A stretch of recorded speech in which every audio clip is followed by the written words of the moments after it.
Pessoal, então, como combinado, na aula passada tinha falado para vocês que iríamos ver a biblioteca Math da linguagem Java.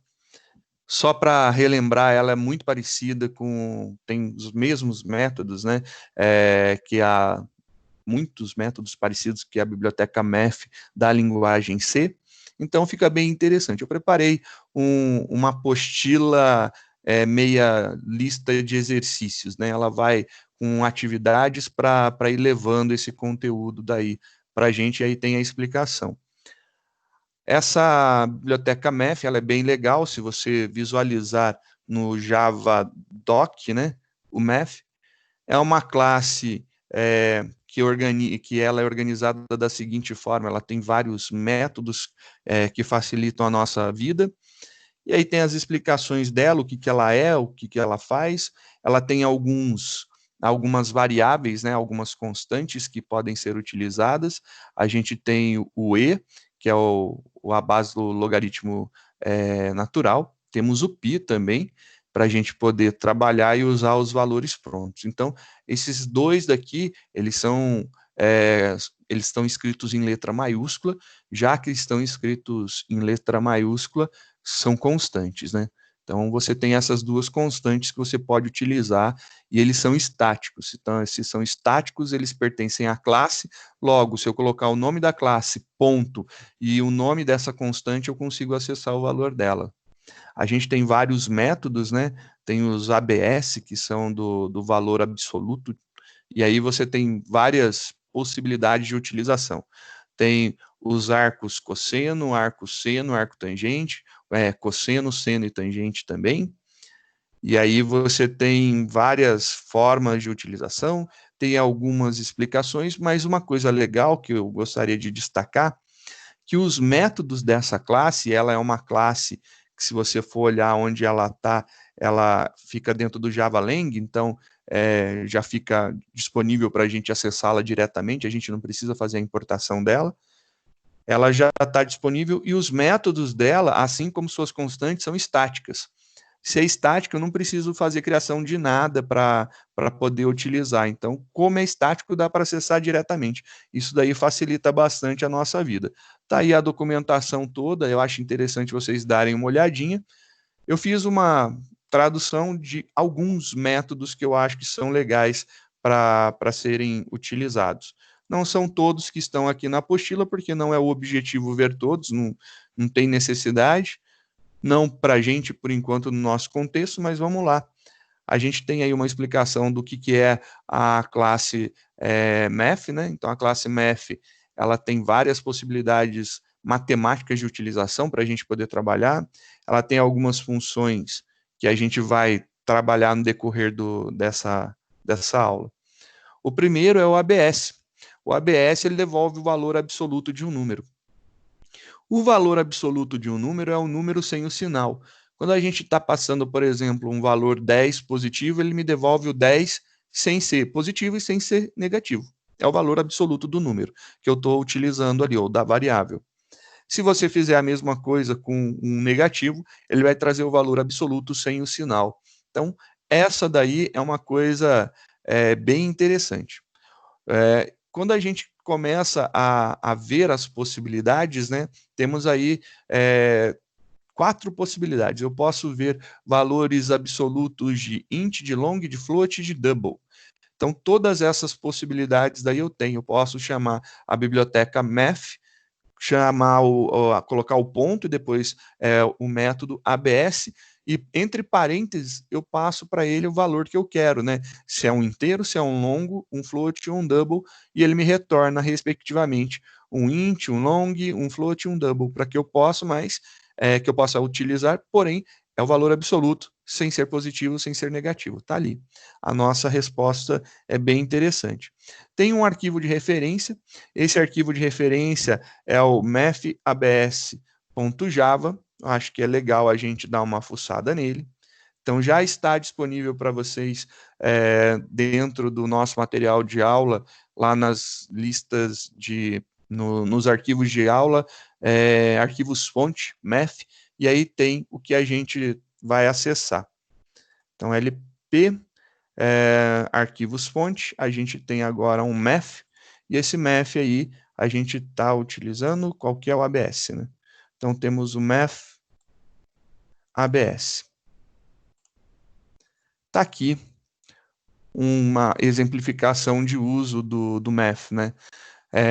Do método ABS do math. Temos aí algumas possibilidades que eu criei, né? Para que vocês pudessem entender. Lembro que quando eu faço a declaração de um número do tipo long, eu preciso colocar o L. Pode ser maiúsculo ou pode ser minúsculo. Eu utilizei o maiúsculo porque ele fica mais fácil de você visualizar que é uma letra L. Se eu colocar o minúsculo, pode confundir com 1. Por isso eu estou colocando o maiúsculo, tá ok? Já que eu coloquei maiúsculo, eu segui maiúsculo com todos os demais. O float também tem a necessidade da gente especificar a letrinha no final, então eu preciso colocar um F no final. E o double, ele tem, mas ele pode ser omitido. Então, esse cara daqui, ele existe, e essa grafia está correta, porém, se eu omitisse, simplesmente fizesse isso daqui, também estaria certo, não teria problema nenhum. Então, é possível fazer a escrita do D ou omitir quando a gente está falando de um double. E as execuções são legais, porque eu posso testar valores absolutos, positivo e negativo, e você vai vendo os resultados. Está aqui algumas possibilidades e a execução. Compilando e executando o nosso código. Eu tenho que esperar compilar primeiro, tem que ter paciência, né? Agora a gente tem os resultados lá dos valores absolutos. Prontinho. É isso daí. Nós temos agora o sale. Ele arredonda o valor de ponto flutuante até o valor inteiro mais próximo. E aí tem algumas coisas que são bem interessantes. Esses arredondamentos são legais porque você pode ter várias necessidades de arredondar o número ponto flutuante. Você pode simplesmente falar que quer ignorar a parte fracionada do número. Então, por exemplo, se a gente pegar ali o 7.343, eu poderia simplesmente ter como resposta do meu arredondamento 7. Isso daí é uma possibilidade. Mas eu poderia ter, por exemplo, como é 3 depois do ponto, eu poderia arredondar para baixo, para 7. Se fosse 5, 6, 7 depois do ponto, a primeira casinha depois do ponto, eu poderia arredondar para cima. Mas no caso específico aqui, passou de 7, o seio arredonda para cima, então ele vai arredondar para 8. Então, quando eu tenho 7 ponto qualquer coisa, então é diferente de 0, 001, ele arredonda para o mais próximo, então ele vai para 8. Está aí a possibilidade do seio. É bem legal para fazer arredondamento. Quando passa de um determinado limite, já é outra coisa, a gente pode trabalhar bastante possibilidades, principalmente quando a gente lida com coisas de tipo coisas reais, né? Valor de temperatura, se a temperatura passou um pouquinho, você já trata ela como a próxima para você poder fazer o controle dela, alguma coisa desse tipo dá para fazer nesse sentido daqui. É bem interessante. Vamos dar uma olhadinha como funciona o Sail.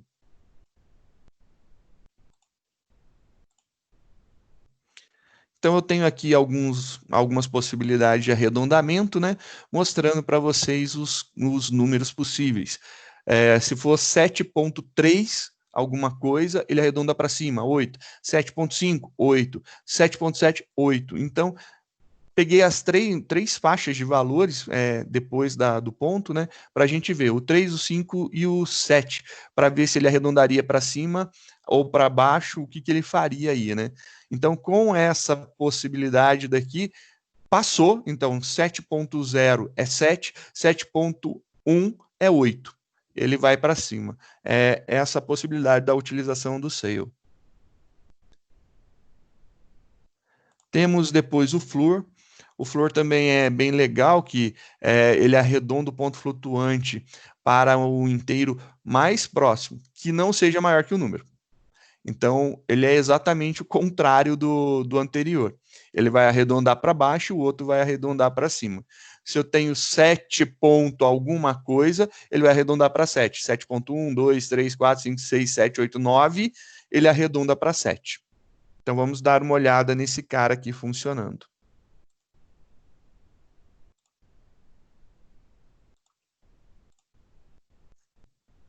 Então, eu deixei os mesmos valores para fazer sentido todas as nossas comparações, né? Tá aí, os mesmos valores. Você pode verificar o que está acontecendo. Para cada um desses valores daí, o arredondamento ele é para baixo. O anterior, ele arredonda para cima. Esse daqui, ele arredonda para baixo. Isso aqui tem essas possibilidades. Eu acho bem legal para a gente poder saber a diferença dos arredondamentos. Tem um min. O min é bem legal, porque ele retorna o menor entre dois números. Eu tenho a chamada dele é min, e eu coloco um número, vírgula, outro número. E ele vai retornar qual desses dois números é o menor. E ele tem várias possibilidades, né? Eu posso fazer int com int, long com long, float com float, double com double. E dentro dessas possibilidades, você poderia ter as combinações. Eu posso ter int e double. Como eu tenho int e double, ele vai utilizar esse método que está selecionado. Por quê? Porque o int cabe dentro do double, então ele vai fazer a comparação transformando o inteiro para double, e aí ele compara como se fosse double e double. Então é bem interessante essas possibilidades de comparação que a gente tem. Vamos dar uma olhadinha nesses mínimos, né? O mínimo é apesar de parecer bobo, ele é muito utilizado em muitas coisas, facilita bastante. A gente tem várias brincadeiras aí que a gente pode fazer, e no final das contas a gente implementa, utiliza ele por debaixo dos panos, fica bem bacana, ao invés de você ficar fazendo if e testando, né? Já tem um método dentro da classe matemática que resolve isso para a gente. Aqui tem um exemplo, eu passei dois inteiros, então dois inteiros ele retornou qual é o menor, aqui foram passados dois números longs, ele retornou o menor, dois números float, ele retornou o menor, dois números double, ele também retornou o menor. Aí tem outras possibilidades que fica legal. Olha só que interessante. Aqui tem um retorno que é diferente, né? Porque o 10 por si só ele é inteiro. O 20L é long. Então, qual método que ele vai chamar? Ele vai chamar o método min, que recebe dois números long, porque ele consegue converter o inteiro para long. Logo, a resposta dele é do tipo long. Está lá, por isso que é uma variável do tipo long ali, o min 5. E ele retorna o menor deles, só que ele retorna como long. Entre 10 e 20, o menor é o 10, só que ele vai retornar 10 em formato long. Se eu fizer o 10 e um 20.54 double, né, ele não tem um método que seja int e double. Logo, ele vai pegar esse inteiro daqui e converter ele para double. E ele vai chamar o método que é min, que passa um double e outro double. Então, a resposta que a gente vai ter vai ser um double. Tá lá a resposta do tipo double. O min 6 é um double. Ele vai converter o 10, que é um inteiro, para um valor double para a gente. São essas daí os detalhes. E não importa se eu estou pegando aqui no primeiro termo ou no segundo termo, se esse aqui é inteiro, esse aqui é double, ou se esse aqui é o inteiro e esse aqui é o double, tanto faz, ele vai dar a resposta convertendo para o maior tipo. Ele vai colocar no tipo que consiga conter aquilo dali. E é bem interessante essa possibilidade. Logo, a gente não precisa fazer a conversão na mão. Facilita bastante. A gente tem o max, que é exatamente o oposto do min. Enquanto o min retorna o menor, o max ele retorna o maior. E ele tem as mesmas sobrecargas de método, né? Tem as 4 possibilidades: int, int, long, long, float, float, double, double. Funciona exatamente igual o min, porém ele vai retornar um valor, ele vai retornar o maior dos valores testados, né? Verificando e vendo aqui o funcionamento.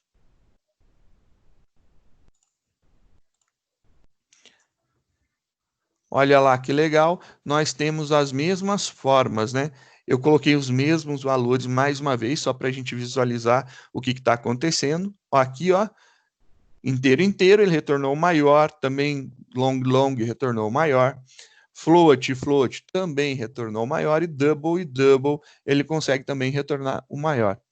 Quando a gente faz mesclagem de tipos, né, aqui eu coloquei o primeiro long e o segundo double, ele vai retornar o segundo como sendo maior. Eu coloquei somente para ver que realmente está fazendo a conversão da variável, né? Então, o valor inteiro 20 é convertido para o long 20, né? Isso daí é legal. E quando eu faço utilização de double inteiro, também acontece, retornando a conversão do valor 20 para 20 double, né? Temos o round também é um outro arredondador. Ele tem a característica de arredondar, tanto faz um float ou um double, para um número inteiro mais próximo, usando as regras que são as regras de arredondamento da matemática. Então, ele tem aqueles esquemas de para cima e para baixo, né? Então, ele vai um número muito próximo, quando for 0, 1, 2, 3 ou 4, ele arredonda para baixo. Quando for 5, 6, 7, 8 ou 9, ele arredonda para cima. Então, tem aí essas possibilidades, é bem legal. E aí a gente pode ver alguns arredondamentos, né? Aqui está as duas possibilidades de utilização. Nós temos a utilização dele passando como parâmetro um float ou passando como parâmetro um double. Diga, Luquinha. Professor, pro round, ele não chega a transformar o tipo da variável, né? Tipo, ele não transforma um long em int, transforma? Não. Não, ele não tem isso aí. Ele só trabalha com float e com double. Então, o que você tem aqui, a gente está falando do round. Deixa eu ver, chegar nele aqui, ó, round. O round ele tem duas possibilidades. Ele tem a com float e a com double. Quando ele faz o arredondamento, ele vai deixar de ser ponto flutuante. Só que os floats ele converte para inteiro. E os doubles da vida ele converte para long. É esse daí o problema que a gente tem com o round. Então, para a gente trabalhar com ele, tem que tomar um pequeno cuidado, que é o detalhe de se eu estou arredondando um número e ele é double, o resultado dele não é um int, é um long. E aí é necessária a conversão caso você precise converter esse número daí ou trabalhar com esse número em formato inteiro. É um outro probleminha que vai gerar. Ele não tem duas possíveis respostas. Ele não vai pegar o double e devolver int ou long. Ele vai devolver sempre o double convertido em long e o float ele vai devolver convertido inteiro. É essa daí a possibilidade dele. Tem que ficar atento com os retornos, tá bom? Isso daí é interessante, tem que ficar esperto mesmo, porque senão pode dar probleminhas nos nossos programas e a gente tem que entender aonde está vindo esse probleminha, né? Aonde está vindo essas possibilidades de solução. Vamos ver aqui a execução do nosso programa, né? O Math Round. Math Round. Tá aqui. O Math Round tem aí, coloquei 3 variáveis, né? Uma para ter o arredondamento para baixo, uma para ter o arredondamento normal, para a gente ver o que acontece, que é uma bem no meio, e uma para ter o arredondamento para cima. E outras para a gente só verificar aí o que está tendo de resultado, né? E ele tem as conversões que podem ser cabidas. Então, olha só que legal. Quando eu faço arredondamento e é para baixo, né? Nesses dois casos daqui, quando ele faz o arredondamento do valor para baixo, o retorno é inteiro. Quando ele faz o arredondamento de um double, e esse daqui ele faz um arredondamento para cima, especificamente porque eu coloquei esse valor para ser arredondado para cima, né? Ele gera um long. Só que você também tem outras possibilidades. Já que ele está arredondando um número, eu posso querer tirar esse erro daí, né? O 45, no caso da próxima linha, pode ser um erro, né? Imaginando isso aqui, ó, o 10,45. Eu não quero esse 45, mas eu quero continuar como ponto flutuante. Então, eu posso utilizar o round e atribuir a uma variável do tipo float. Não tem problema nenhum, as conversões acontecem implicitamente. E a mesma coisa eu posso fazer com um valor double. Se eu já quiser tirar essa parte fracionada, mas ainda deixar a minha variável, o meu valor sendo double, né, eu posso fazer a atribuição a um tipo double sem problemas nenhum. Também é possível. Se eu quisesse recebê-los inteiro, eu precisaria, no primeiro caso, no round 1, ele precisaria ser uma variável do tipo int. No round 2, ele pode ser int, mas eu vou ter que fazer o cast de conversão. Então, se fizesse, por exemplo,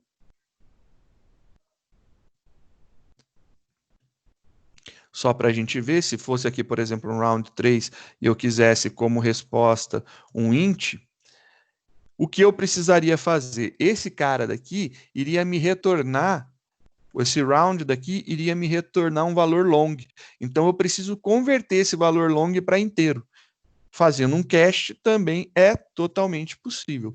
Isso daqui sem problema nenhum. Fazendo a conversão seria aceitável e funcionaria muito bem. Mas tem que lembrar que quando é float, ele gera int. Quando é double, ele gera long. Tá aí as possibilidades. Automático não tem, eu preciso fazer a conversão dele. Então só vou colocar esse daqui também para a gente ter aqui armazenado, né? Tá aí as nossas possibilidades. Temos o random. O random a gente usa pra caramba, né? Tem uma classe específica chamada random, que ela gera números randômicos, ela tem métodos de geração, e a gente também tem um método random que fica dentro da classe matemática. Então, a gente tem uma classe que gera números randômicos e a gente tem um método que fica dentro de uma classe, que no caso é a matemática, que gera números randômicos. Tá aí a possibilidade de geração de números randômicos. Esse papo daí a gente vai ter aí um comparador depois em um determinado momento de aula, que é uma bela de uma discussão também. Isso aí vai longe, essa discussão da comparação do método random do math com a classe random. Então é um assunto que a gente conversará mais para frente. Pode anotar na agenda aí que vai ter esse papo aí mais para frente. A gente tem aqui, então, o método random. Random, ele vai gerar uma resposta para você. O número que ele gera é um double. E esse double, ele vai de 0 no intervalo fechado, ou seja, ele pode ser 0, o número que ele gera, ou qualquer número menor que 1. Então, de 0 até menor que 1, ele pode gerar qualquer número. 1 ele não gera. 1 fica fora dessa jogada. Então, é excluso, não é incluso na geração dos números aleatórios. Quando eu faço um math random, ele vai gerar um 0 ponto alguma coisa. Pode ser 0.0, é um número válido, 0.9, 0.91352, e ele gera qualquer número nessa faixa daí. É uma semente de aleatoriedade bem interessante. Quando queremos fazer a geração de números, e aí a gente pode ter, por exemplo, eu não quero que gere 0 até menor que 1, eu quero que gere do 0 até o 99.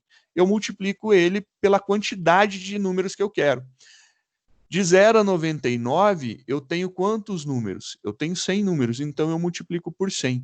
E essa multiplicação daí faz com que eu tenha um resultado que é de 0,00000 até 99,9999. Qualquer valor nessa faixa daí, ele pode gerar. E é interessante que ele te dá uma margem bem legal. Porém, todavia, entretanto, pode ser que ocorra a necessidade de você gerar números inteiros a partir do aleatório random, né? Do número randômico. Para fazer isso daí, a gente precisa fazer uma conversão. A gente tem lá o nosso math.random, ele vai gerar de 0.0 a 0.9, né? Em dízima. Legal, aqui eu vou multiplicar pela quantidade de elementos que eu quero, então eu quero 100 elementos, então eu estou multiplicando por 100, logo ele vai gerar do 0.000 até o 99,9999. Ele vai gerar números nessa faixa. Só que isso daqui, o resultado dessa multiplicação, é o resultado da multiplicação, por isso que tem um parênteses aí. Eu quero converter para o quê? Para inteiro, ó. Converto ele para inteiro. Isso daí vai me gerar números de 0 até 99. Não é 0, alguma coisa, que é um número inteiro. Então, é de 0 até 99. É bem interessante esse cara. Tem várias possibilidades, né? Tem que lembrar que o primeiro é a quantidade. Quando a gente multiplica pela quantidade de elementos que a gente quer. Se eu quiser fazer um deslocamento, né? Então, por exemplo, eu quero números de 1 a 100. Eu somo 1 fora do parênteses, né? Eu multiplico e somo 1. Ou dentro do parênteses não vai fazer diferença nenhuma. Uma coisa importante, se você não colocar essa combinação daqui do math random vezes 100 entre parênteses, o que vai rolar? O math random ele vai gerar sempre 0, alguma coisa, ou 0 ponto alguma coisa, né? Então é sempre 0 alguma coisa. Se você não colocar o parênteses para juntar com a multiplicação, ele vai pegar sempre e transformar o 0 ponto alguma coisa em inteiro. Quando eu transformar em inteiro, sempre vai ser 0, porque sempre é 0 alguma coisa. Então, ele vai ser 0. Qualquer número multiplicado por 0 é 0. E a tua resposta sempre será 0.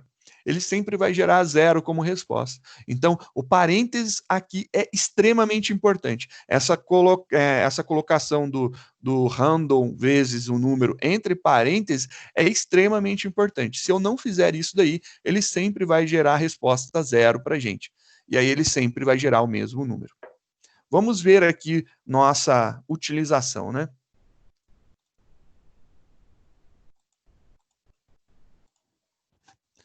Temos lá um exemplo. Aqui tem algumas possibilidades de execução. Vamos ver caso a caso e entender cada uma delas, né? Tem, Wesley, tem sim. Wesley está perguntando se tem diferença de usar o math handle e importar a biblioteca dentro do útil, né, o Java útil handle.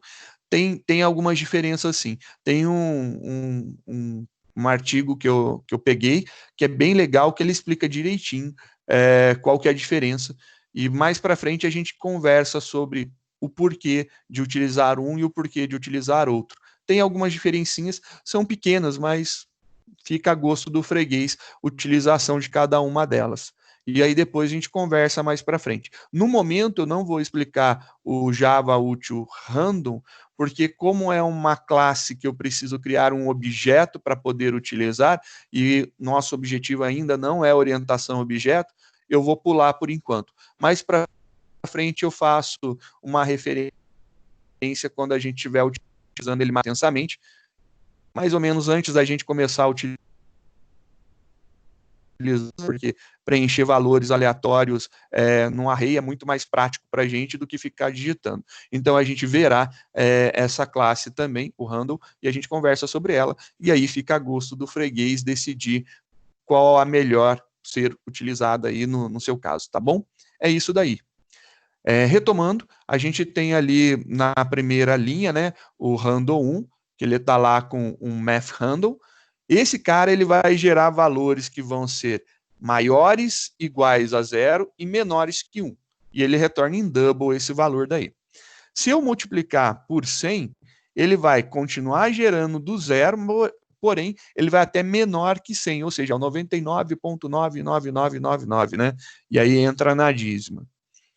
A gente tem também aqui a possibilidade de fazer a conversão multiplicando. Então, eu peguei aqui um número, gerei ele aleatório e multipliquei por 100. Então, quer dizer que eu quero 100 elementos. Ele vai gerar 100 possibilidades para mim. É a quantidade de elementos que eu tenho dentro da minha faixa. Só que olha só que interessante. Eu estou convertendo o resultado disso daí para um inteiro. Quando eu converto isso daí para inteiro, ele vai ir do 0... Ele vai sair do 0 e vai até menor que o 100. O inteiro, imediatamente menor que o 100, é o 99. Está aí a explicação da até onde que ele vai. Ele vai de 0 até 99 inteiro. Vou fazer uma outra brincadeira para vocês verem aqui o que acontece, né? Vou tirar o parênteses. Então, estou tirando o parênteses da execução. Essa brincadeira é importante de ser visualizada. Ele vai gerar números sempre iguais a 0. Esse aqui é o random com erro, né? Então, vou colocar aqui o random com erro.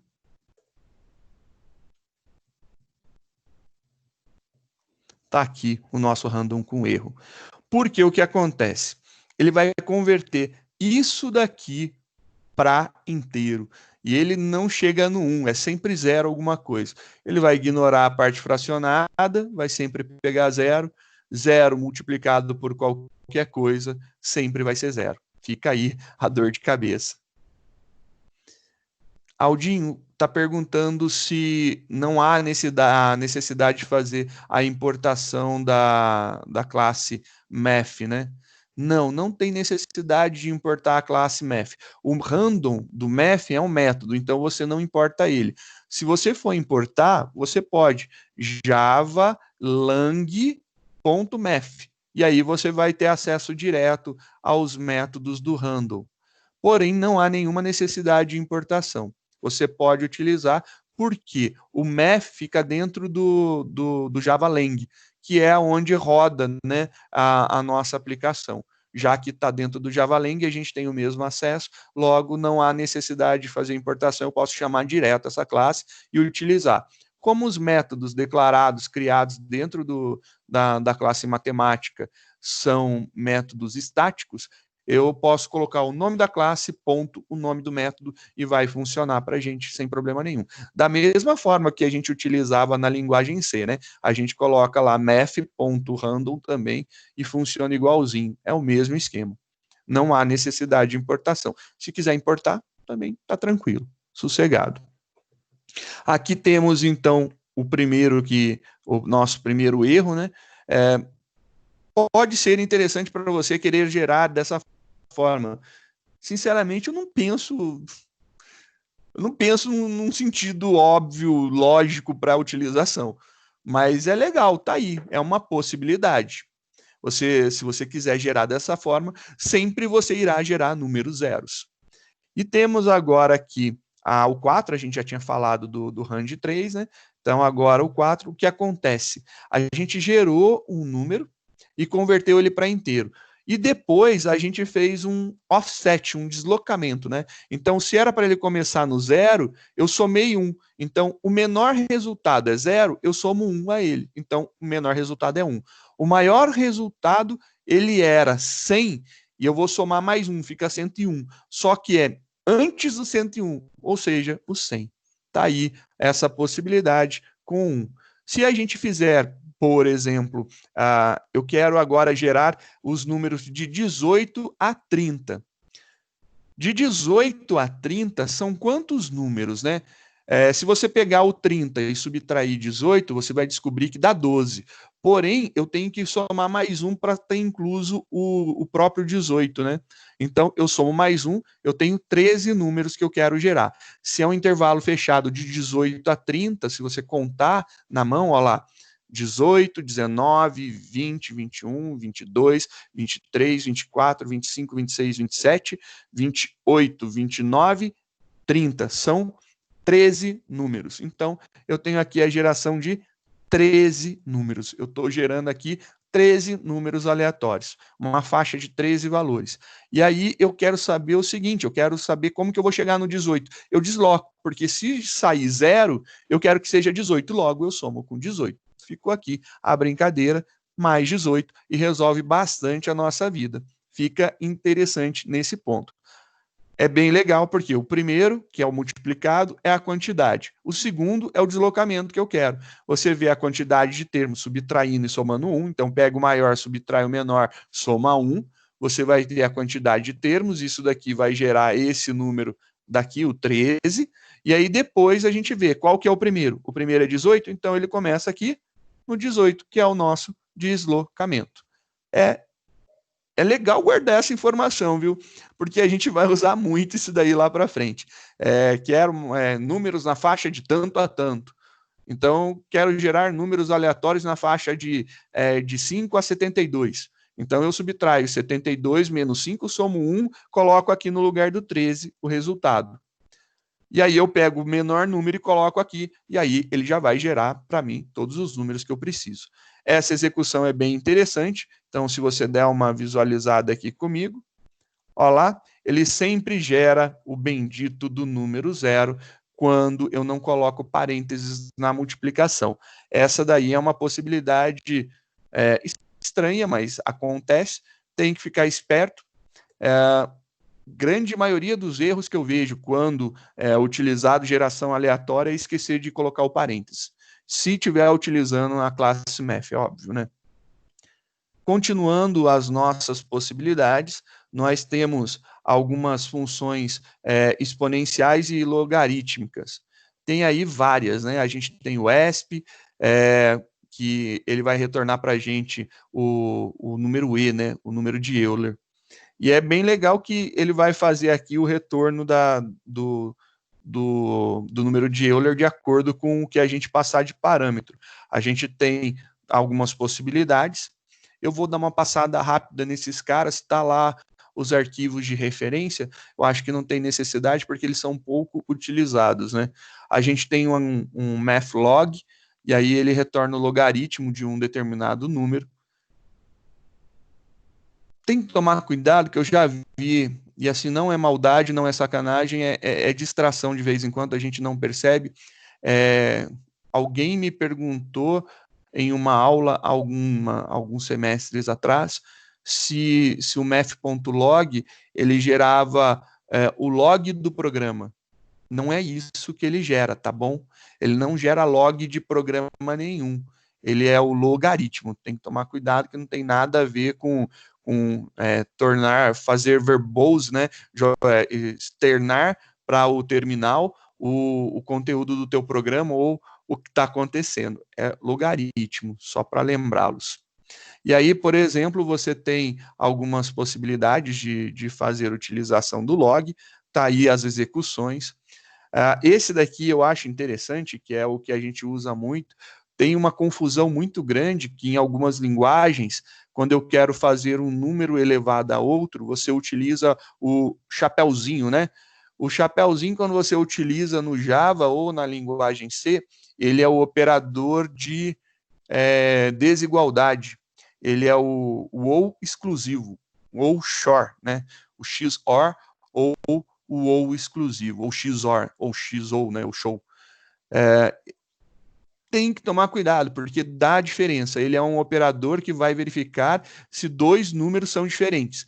Se eles são iguais, ele retorna falso. Se são diferentes, ele retorna verdadeiro. Então, quando você faz isso, é isso daí que ele está entendendo. Para fazer elevado a alguma coisa, então um número elevado a alguma coisa, eu preciso trabalhar junto com a biblioteca math, o método poll. Então, tá lá math.poll, e aí eu passo qual que é a minha base, qual que é o meu número e qual que é a base que eu quero trabalhar. Então, vamos dar uma olhadinha aqui no math.poll, nosso exemplo. Math.poll. Tá aí algumas possibilidades. Você pode ver aqui, eu tenho 2, que é a minha base, elevado a 2, e eu tenho 2 elevado a 8. E isso daí me gera um número ponto flutuante. E uma coisa muito importante, vocês viram aqui que eu passei inteiros, porém, todavia, entretanto, M-N-O-P, tá aqui. Ele pode ter doubles. Então, ele é um número double, vírgula, outro número double. Eu posso ter, por exemplo, 4,5 elevado a 7,8. Dá para fazer esse teste daí. É bem legal essa possibilidade de utilizar esse tipo de expoente. Ele é bem flexível, porém, você tem que lembrar, como eu passei um inteiro, o inteiro é convertido para double. E eu passei um inteiro na outra casinha, também é convertido para double. a resposta vai ser um double. Por isso que quando eu fiz aqui a multiplicação, então fiz a exponenciação de 2 elevado a 2, né? O resultado foi para dentro de uma variável do tipo double. Isso daí tem que prestar atenção também. Novamente, se eu quiser esse número inteiro, eu preciso fazer a conversão. Aí eu tenho que vir aqui na frente do math e colocar lá o meu operador de conversão, o meu cast, para inteiro. E aí eu faço a conversão do número, da resposta double, eu converto ela para inteiro. Então tem essa possibilidade daí.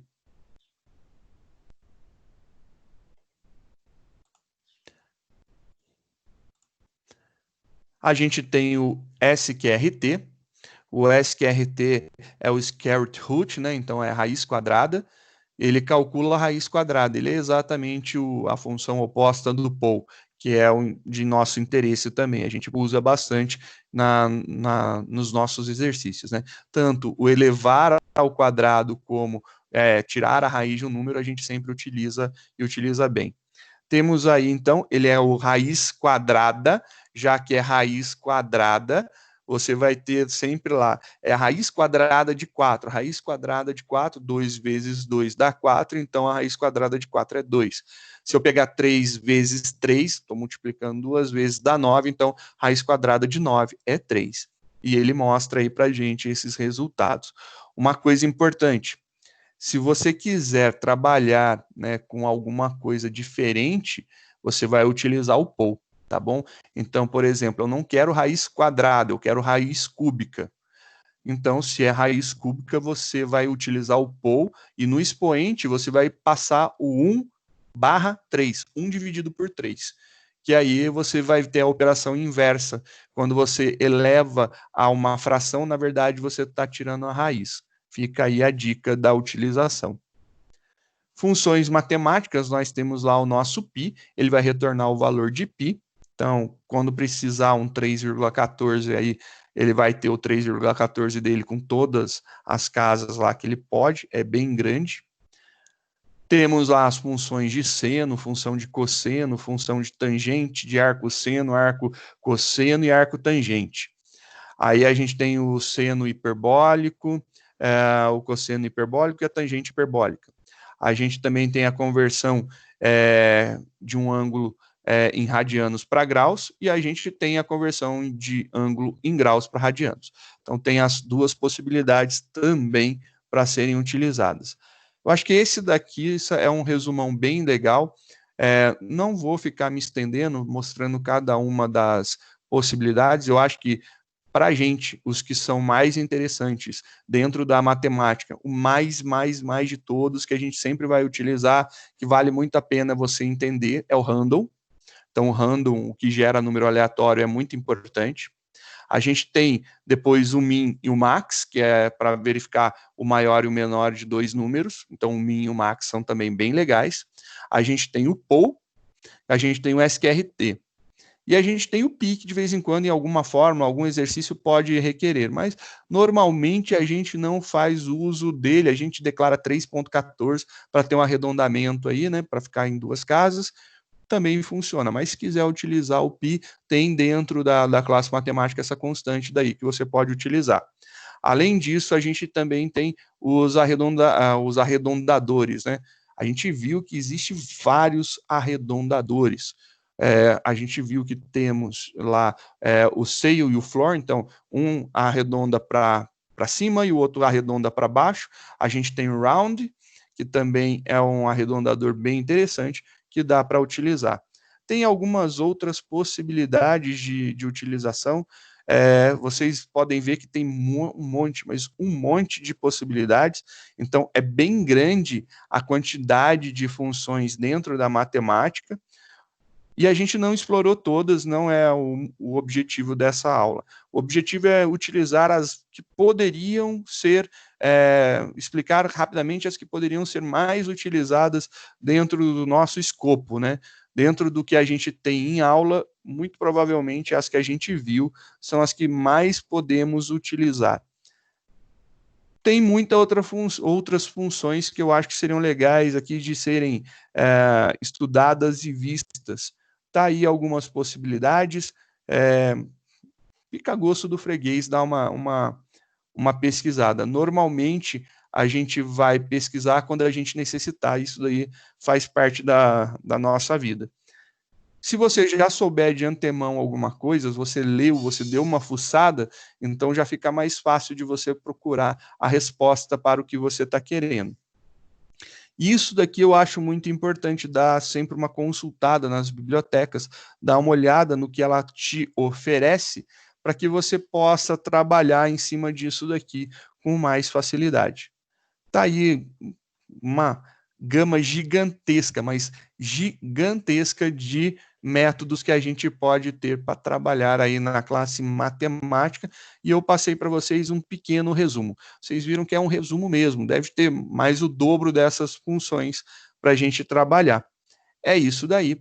Fica aí a dica, se vocês quiserem experimentar, dar uma olhadinha em alguns casos, fiquem à vontade. Os arquivos estão disponíveis pronto, então vocês podem olhar dentro da nossa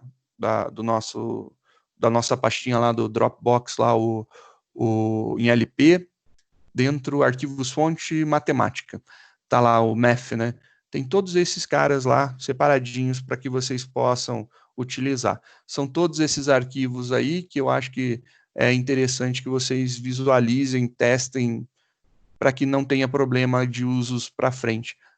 Fica a dica, tá bom? Do mais, era isso daí que eu tinha para falar sobre a biblioteca matemática.